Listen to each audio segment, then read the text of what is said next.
저소득층과 고소득층 소득의 차이가 2015년도 이후 4년 만에 처음으로 줄었다고 정부가 어제 발표했습니다. 소득 분배가 개선됐다는 기쁜 소식이지만 따져보면 꼭 그렇지도 않습니다. 소득 격차가 줄어든 게 저소득층 사정이 좋아져서가 아니라 고소득층이 벌어들이는 게 줄었기 때문인데 저소득층 벌이는 되려 나빠졌습니다. 김수영 기자가 분석했습니다.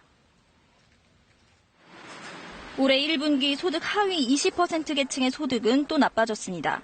한 달 평균 번 돈이 125만 원 수준으로 1년 전보다 2.5% 줄어든 겁니다. 이 가운데 이들이 일해서 번 돈, 근로소득은 1분기 기준으로 역대 가장 큰 폭으로 줄었습니다. 늘어난 일자리 가운데 임금이 적은 초단시간 일자리가 많아 일할 곳도 벌이도 시원찮았던 것으로 보입니다. 그나마 소득이 덜 준 건 정부 보조금 등의 이전 소득이 늘었기 때문입니다.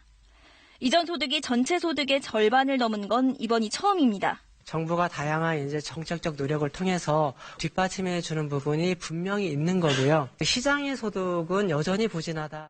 고소득층 소득도 비슷하게 줄었습니다. 소득 상위 20%는 상여금 등이 줄어 한 달 평균 992만여 원을 벌었습니다. 이에 따라 가구 원수를 반영했을 때 상위 20%의 소득이 하위 20%의 5.8배로 집계돼 격차가 1년 전보다 소폭 축소됐습니다. 1분기 기준으로는 2015년도 이후 4년 만에 처음으로 낮아졌다는 말씀.